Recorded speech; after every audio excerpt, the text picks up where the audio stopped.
আসছে ১৩ নভেম্বর কথা সাহিত্যিক, নাটক ও চলচ্চিত্র নির্মাতা হুমায়ূন আহমেদের ৭৭তম জন্মদিন। বিশেষ এই দিনটি বিস্তৃত পরিসরে উদযাপনের প্রস্তুতি নিচ্ছে বাংলাদেশ শিল্পকলা একাডেমি। এক ফেসবুক পোস্টে এমনটাই জানান সংস্কৃতি বিষয়ক উপদেষ্টা মোস্তফা সরোয়ার ফারুকী। ফারুকী সেই পোস্টে জানান, স্বাধীনতা পরবর্তী বাংলাদেশে সবচেয়ে প্রভাবশালী কালচারাল আইকন সম্ভবত হুমায়ূন আহমেদ। সেলিব্রেটিং বাংলাদেশি লেজেন্ডস সিরিজে এবার হুমায়ূন আহমেদকে সম্মান জানানো হবে। অনুষ্ঠানে থাকবে গান, ছবি প্রদর্শনী এবং আলোচনা সভা। হুমায়ূন ভক্তদের শিল্পকলা একাডেমির ফেসবুক পেজে চোখ রাখার অনুরোধ জানান ফারুকী। সেই সঙ্গে অনুষ্ঠানে অংশগ্রহণ ছাড়াও বর্ণাঢ্য নানা আয়োজনে সবাইকে অংশ নিতে আমন্ত্রণ জানান তিনি।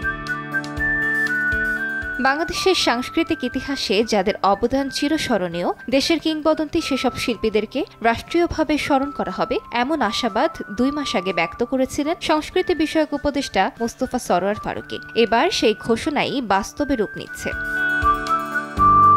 হাসন রাজা, শাহ আব্দুল করিম, আব্বাস উদ্দিন সহ শিল্পের নানা শাখার বরেণ্য মানুষরাও থাকছেন সেলিব্রেটিং বাংলাদেশি লেজেন্ডস ক্যালেন্ডারে। ইতোমধ্যে এ নিয়ে কাজ করছেন শিল্পকলা একাডেমির পরিচালকরা, এমনটা জানান মোস্তফা সরোয়ার ফারুকী।